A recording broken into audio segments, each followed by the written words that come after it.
Tapi coba kita renungkan kembali how powerful ya Jokowi bagaimana kekuatan itu begitu diberikan secara luar biasa oleh Undang-Undang Dasar 45 kepada seorang presiden, gitu. Sehingga apapun namanya, yang namanya presiden itu luar biasa. Jadi kalau presidennya saja memberikan contoh yang baik, saya nggak yakin menterinya berani.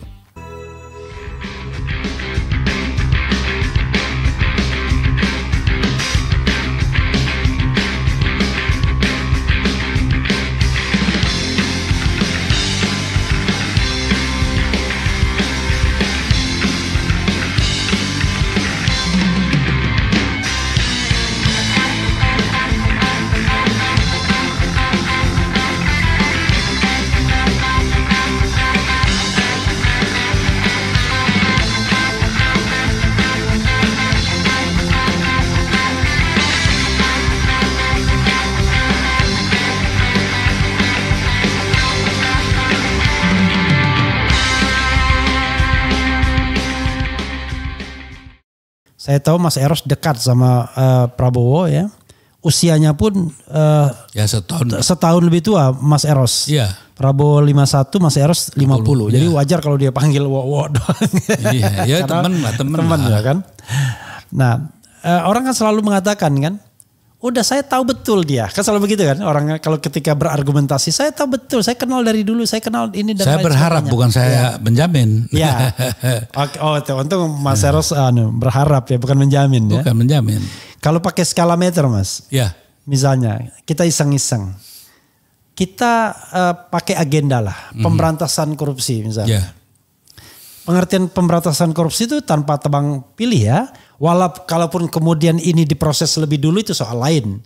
Tapi tanpa tebang pilih itu artinya semua diproses. Sooner or later kan.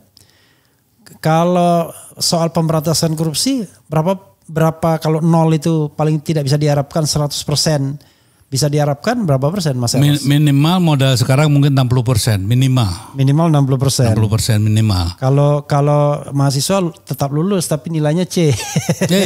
Ya, gak apa-apa. Karena gini, karena kan dengan wataknya dan sifatnya dia, trying to be a hero gitu kan, sebagai pahlawan. Dia juga tanyakan deh, semua anak-anak buah dianya itu setia loh. Karena memang dia seorang kalau yang ada temennya susah segala dia langsung bantu ya, segala orang gitu. Setia karena dia royal soalnya. Iya. Makanya saya ingin katakan bahwa sebetulnya dia playing the game the hero itu kan mainan yang dari kecil ya. Ingin coba jadi kayak pokoknya hero lah gitu ya. Nah mungkin juga dengan slot yang dia miliki sekarang dia bisa bermain di wilayah itu. Atau dengan umurnya yang sekarang. Kan umurnya dia kan sudah 73 tahun. Ya. Sehingga nggak ada lagi waktu untuk ya bermain macam-macam. Menjelang 73 ya.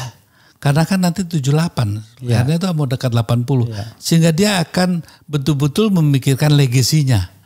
Tidak seperti Jokowi yang waktu itu masuk ke sana dengan umur yang masih 40 akhir atau 50 awal. Saya nggak tahu. 50-an. Ya 50-an. Ya. Dia masih punya ya. Untuk punya waktu untuk bermain-main hal yang mungkin sekarang dipermainkan. Tapi kalau Bowo saya rasa time constraint-nya ini ya membuat dia juga berpikir lebih jauh untuk masalah. Ini analisis atau harapan? Ya. Ini analisis atau harapan? Dari pembicaraan panjang saya gitu ya. Dia tuh kan saya tahulah masa kita bangsa Indonesia begini, masa mereka yang orang-orang sebetulnya nggak layak gitu enak aja semuanya ke mereka gitu loh ya. Artinya ya yang kayak mereka inilah gitu ya. Oke. Tanpa pendekatan rasialis ya. Iya. Nah, jadi menurut saya itu juga masih tidak mungkin lah terhapus dalam ininya ya. Karena begitu dalam gitu ya. Sehingga kadang-kadang kan kita terlalu memvonis orang gitu ya. Pada saat peristiwa tertentu saja gitu ya. Bahwasanya dia juga apapun namanya mantul mau diapain ya kan. Waktu dipecat juga Om Mitra juga gitu. Waktu telepon saya itu teman Cibowo tuh gitu. Kenapa Om lagi dipecat ya? Pecat siapa Om? Nanya lagi kamu ya besan saya gitu. Artinya dalam beberapa hal bahwasanya juga ketegangan mereka juga ada. Tapi saya juga kepada Titi kan saya dekat juga baik lah ya. Dan saya kok lihat ya kemungkinan gini loh Mas. kita jujur lah ya. Andai kata waktu itu kita yang diberikan kekuasaan pada saat pasca reformasi menjalankannya dengan benar, karena kita nggak perlu seperti sekarang. Maaf ya, harus saya katakan ini, ya mulai Habibinya ya, dengan adanya segregasi agama ya kan, terus kemudian masuk Gus Dur dengan ya setiap Jumat memberi wejangan gitu kan. Jadi arahan pada hari Jumatnya itu yang sangat terkenal, yang juga kemudian buatlah musuh setiap hari Jumat. Jadi memang banyak hal. Kemudian Mbak Mega dengan hal-hal yang juga kita tahu ya, banyak hal yang di zaman Mbak Mega juga perlu kita kritisi gitu. Saya ini pendiri PDIP dan pendamping dia dulu ya, sampai dia pendiri PDIP yang 99. Iyalah. Bahkan saya mulai PDI itu justru pendiri Litbangnya juga saya sangat aktif di Litbangnya gitu ya. Pada tahun 80 berapa 1 atau 2 tuh ya. Jadi maksud saya sudah lama mengenal ini ya. Sehingga kita harus secara kesatria juga ada kesalahan juga yang kita buat. Jangan kita merasa benar sendiri gitu ya. Ada kesalahan yang harus kita koreksi. Kemudian juga Mas Bambang Yudhoyono ya. Sudahlah. Banyak juga hal yang harus bisa kita kritisi. Sehingga kesalahan yang menumpuk. Andai kata waktu itu ya, meninggalkan catatan-catatan perjalanan yang betul-betul memberi ruang di mana perjuangan reformasi itu menjadi nyata, ada dan terwujud. Kan gak akan mungkin terjadi seperti ini. Jadi dalam konteks sekarang ini mungkin yang terbaik kita cobalah masing-masing kita melihat ya. Kemungkinan ke depan apa yang bisa kita lakukan. Kalau menyalahkan Jokowi itu menurut saya sih tukang beca aja udah tahu kok sekarang. Ya, jadi kalau kita sekarang masih mempersoalkan dia gitu ya, it's too late itu. Kenapa? Sudahlah, ini orang mau sebentar mau ini gitu ya. Sementara satu kesadaran kita, bagaimana teman-teman kita yang di maaf ya, ditawarin jabatan komisaris sudah melenceng kok. Nggak usah gitu. Dijauhin tenaga ahli gitu ya, apa staf sus, waduh udah kayak gimana gitu ya. Dan saya lihat kok banyak juga para staf sus yang luar biasa itu, luar biasa duitnya. Iya ya makanya jadi kita juga harus bisa mau tidak mau ya ke depan. Kita dulu ngerti Orde Baru. Pertanyaan saya, apakah lebih baik dengan Orde Baru sekarang ini? Jujur ya, jujur. Kan ditanyakan kepada saya kalau ruang kebebasannya masih ada kalau sekarang. Loh, sedikit. Kalau menurut saya ada hal-hal yang kalau kita bicarakan kan secara sepenuhnya kan susah ya kan. Nah, memang ada hal yang memang sangat harus, jangan sampai amit-amit jabang bayi lah gitu ya. Kalau ekonomi ya lebih baik Orde Baru. Tapi kalau ruang kebebasan berbicara ya sekarang masih ada ruangnya. Kalau ngomong begini di Orde Baru udah ditangkap kita Mas. Kebebasan tanpa dasar juga akan bahaya. Nah di sana tuh dasarnya kuat, kebebasannya nggak ada gitu kan. Jadi memang hal seperti ini kan tidak bisa kita secara hitam putih melihat ini semua ya. Bahwasanya diri kita juga banyak boroknya ya. Bahkan contohnya lah, saya nggak bisa mengerti itu. Karena buah saya banyak lah yang jadi DPR, jadi pemimpin gitu. Saya tahu dulu kan naik bus itu kan. Masa dalam jangka 10 tahun bisa begitu luar biasa. Satu periode tiba-tiba menggunung. Ada yang sekarang rumahnya di Menteng lah segala gitu ya dengan ini. Dari mana? Kalau tidak dagangan apa gitu kan. Nah contohnya sekarang bagaimana kita semua diam Bung. Kita sekarang ribut-ribut setelah ada kecelakaan. Lalu lintas yang tadinya ngebut-ngebut didiemin aja. Contohnya pembangkrutan negara. Ya, lewat yang namanya pemberian lisensi pertambangan. Ya. Yang melanggar jelas-jelas Undang-Undang Dasar 45 pasal 33 ayat 2 ayat 3. Kok kita semua diem? Gitu ya. Kenapa kok kita semua amen aja gitu kan? Sebenarnya kalau dibilang diem semua juga tidak, tetapi memang suara itu terlalu kecil. Terutama ketika misalnya undang-undang pertambangan. Justru pertanyaan saya sederhana kan. Kalau terlalu kecil itu karena yang namanya Refli Harun Eros-Jarot itu kecil. Suaranya dalam konteks menyentuh negara. Karena yang berwenang sudah ada kita kasih. Yang salah kan kita yang ngasih di DPR. DPR-nya semua diam kok gitu ya. Jadi kalau sekarang nih, karena DPR-nya orientasinya ini semua. Oh iya, makanya.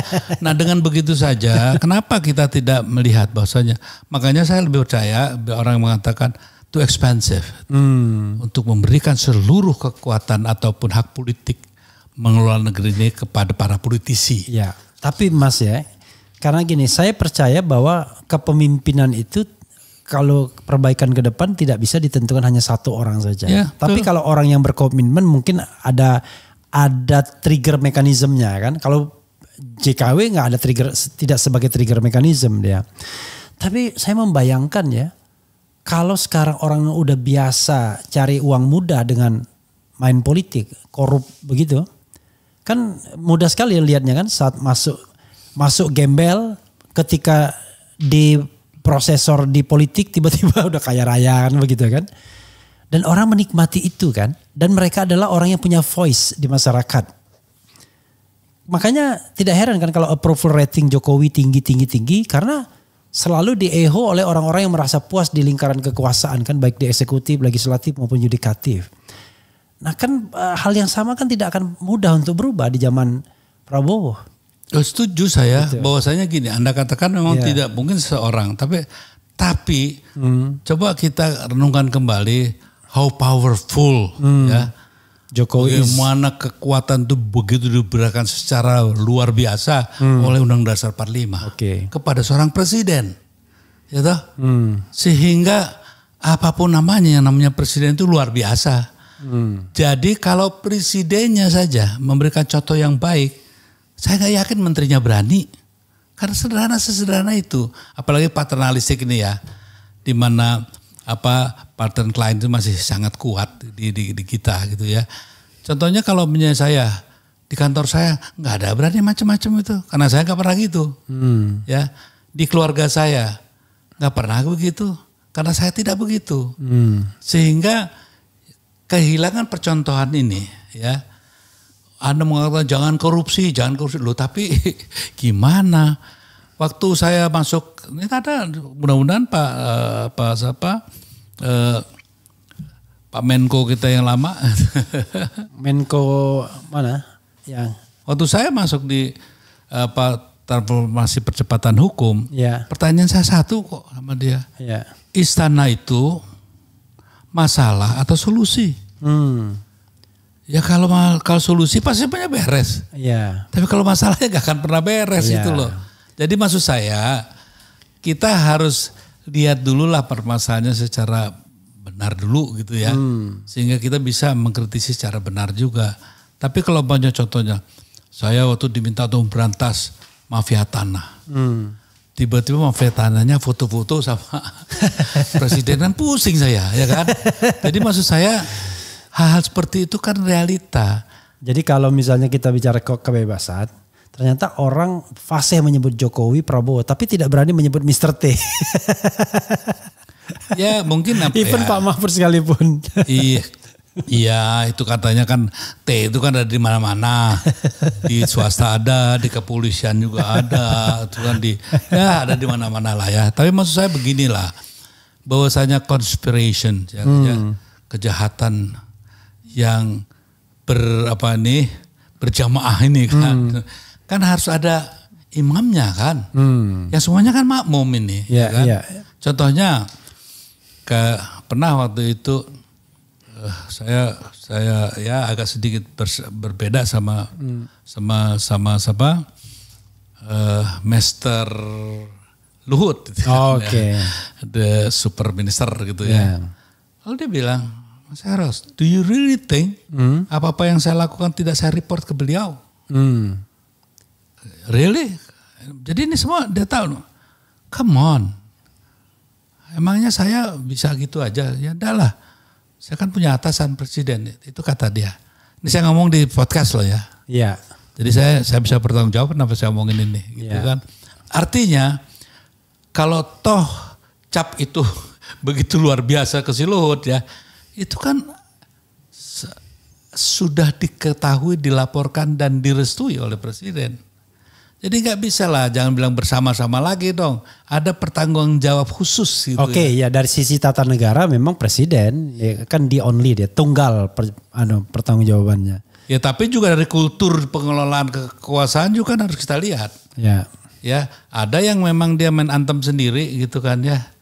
Tapi contohnya ginilah, waktu Luhut dipindah dari itu ke Menko Polkam, ya, apa dia tahu sebelumnya? Kau bilang tahu bohong Pak Luhut. Saya saksinya kan itu. Terus dia dipindah juga ke investasi, belum sekuat itu kok. Dia kan sekuatnya setelah ada COVID ini ya. Jadi luar biasa.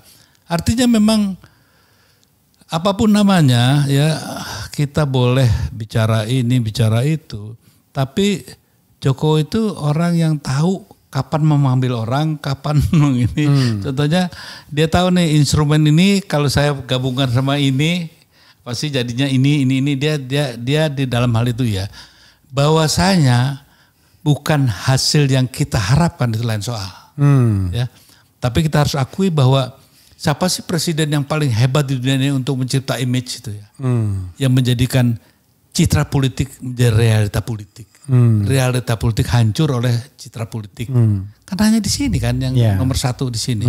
Sehingga dalam konteks hal itu ya kita harus tahu bahwasanya yang dihadapin ini katanya kan orang yang kata Mas Raffi apa orang yang nggak awam gini. Mungkin jangan marah ya. Itu mungkin kesombongan intelektualnya Mas Harun aja. Tapi dalam realitanya menurut saya kan tidak perlu menjadi profesor. Karena untuk sebagai ilmuwan yang bertanggung jawab tentang pada humanisme kan bukan wilayah dia. Yang penting gimana caranya nekuk, gimana caranya menjatuhkan, jegal apa segala. Itu yang diperdalam. Justru terbalik. Gara-gara dia tidak sekolah, makanya dia tidak ragu-ragu melakukan apapun. Bisa saja. Beda sama SBY misalnya. SBY coba bayangkan, jenderal penuh, ya kan? Waktu setelah itu jadi jenderal kan. Kemudian badan besar, ya kan? Pesona hebat itu. Tapi justru ruang demokrasi lebih lebar dibandingkan, karena dia selalu punya ingin menjaga image-nya sebagai seorang intelektual, sebagai orang yang berpendidikan, bukan orang yang main kayu dan lain sebagainya. Itu kan yang mau dicitrakan. Makanya doktornya itu nggak dia pernah hilangkan. Jenderalnya dia hilangkan dalam setiap surat, tapi doktornya nggak dihilangkan. Ya tapi kan kita lihat juga ya, saya kebetulan sebelum dia jadi presiden ini kan saya bicara di podcast ya kan, saya bisa bertanggungjawabkan. Kalau ketemu saya itu minta doa ya begitulah gitu ya. Pokoknya saya berharap tuh nanti Indonesia gimana. Kita lihat kenyataannya toh. Ya KKN-nya juga ada kan, ya kan, nepotismenya juga cukup mendasar. Film saya di Bredel yang katanya Jarod menyebarkan komunisme, yang film Lastri, dia diam aja kok. Di era Jokowi dia sebagai presiden loh ya. Tahun berapa itu? Ya sampai lupa lagi saya tahun berapa tuh ya. Itu maksudnya SBY atau Jokowi? SBY lah. SBY, oke. Kan dibilang katanya loh, saya report ke dia juga kok, diem aja kok. Jadi sebelum apa-apa baru 8% saya syuting diberhentikan oleh tentara dan polisi. Saya lapor ke dia aja, dia aja. Judicial lain dia aja kok. Jadi sudahlah gitu. Don't play the game of hero orang yang paham demokrasi dan seterusnya. Come on. Gitu. Kita semua ada dosanya nih. Dosa kamu ini jadi seperti ini. Gitu. Maksud saya relatively sesungguhnya. Jadi gini kalau relatively sih oke lah. Maksudnya gini, kalau dengan infrastruktur SBY, Prabowo dan Jokowi, kan harusnya kan yang lebih otoritarianistik itu wataknya Prabowo. Kalau kita bicara infrastruktur politiknya. Kedua SBY, ketiga baru Jokowi. Tapi yang terjadi kan tidak. 10 tahun SBY sama 10 tahun Jokowi dalam hal kebebasan. SBY lebih baik kan, ada datanya, Freedom House misalnya kan. Kalau di Jokowi kan sudah partly free dan lain sebagainya. Nah maksud saya kalau omongan Rocky itu terjadi, kalau seorang militer menggunakan watak militeristiknya, damage-nya juga akan lebih gede gitu. Nah saya khawatir aja. Ya memang itu kalau untuk jadi orang yang sudah gila atas dirinya ya, menjadi seorang diktator militer gitu ya, mengerikan ya. Tapi contohnya gini, kan kita juga digoda nih ya kan. Cina yang jelas-jelas pahamnya itu ideologinya ya, ideologi resmi negaranya kan masih komunisme. Ya. Tapi they become the winner dalam peradaban masa kini. Di perekonomian lagi, gila kan? Lihat kehancuran Amerika sudah hampir sedikit nyata. Ya di jalan-jalan Hollywood saya terakhir ke sana juga, aduh banyak gembel. Ya sih. Nah, jadi hal ini juga sebagai catatan ya, bahwa demokrasi yang seperti apa sih? Aneh bicara soal ini, contohnya nih, udahlah kita bicara, tinggalkan dulu sementara saya lonjak ke luar ya. Iya. Begini, ke depan. Di Indonesia tuh kalau di Hindu itu ada kasta ya, di Bali ini. Ada Brahmana, Satria, Waisya, Sudra. Di Indonesia nanti hanya 2 kasta. Ya, hanya kasta Waisya dan Sudra. Yang di Waisya ini itu udah merangkul semuanya. Karena para pedagang inilah yang running the country ya. Jadi para pedagang inilah yang sebenarnya sudah mengkooptasi lembaga Brahmana dan lembaga Ksatria. Ini kenyataan yang ada hari ini. Di mana para Ksatria tunggu kepada para cukong gitu kan. Dan juga para Brahmana juga gitu kan. Tunggu juga para cukong. Sekarang tinggal Waisya dan nih. Dan yang mengerikan nanti adanya gap yang membesar ya. Anak-anak orang kaya dengan kekuatan ekonomi dia bisa dapat informasi begitu cepat. Penggunaan teknologi baru ya yang begitu luar biasa. Sehingga nanti orang-orang yang di kampung ini akan terus lebih tambah membesar lagi, dan dalam keadaan apa? Ya kaum Sudra ini gitu ya. Sehingga nanti ada pertentangan kelasnya itu akan nyata di satu hari nanti ya. Sehingga paham komunisme mungkin akan tumbuh lagi karena kan subur untuk paham komunisme berkembang karena ada pertentangan kelas yang begitu mendasar. Nah, kalau kita negara Pancasila harusnya kan punya antisipasi ini. Contohnya maaf ya, saya tidak ada sentimen sama para cukong, silahkan aja ya. Tapi kan saya kebetulan waktu itu semacam apalah bayangan ya, debt collector negara. Saya tahu kok, saya pernah sama Antoni Salim, sama Osman Danamon, sama Peter Gonta, Peter Sondak, semua itu semuanya ya, Peter Gonta, Peter Sondak gitu ya, dan Arifin Pandigoro, segala semua waktu itu saya juga yang ini kan. Jadi saya tahu dulu siapa di BLBI saat itu ya, yang betul serius, gitu kan. Nah sekarang lihat dalam jangka hanya berapa tahun, 20 tahun, they are back ya. And running the country. Kan ini kan satu hal yang kenapa mereka bisa begitu. Kan gak bisa bilang bahwa mereka curang, mereka loh. Karena kita bodoh, karena kita lemah, karena kita sok kuasa tapi gak menguasai apa-apa. Inilah kenyataannya, tidak ada konsep ya penyelenggaraan negara yang baik secara holistik gitu ya. Gak ada.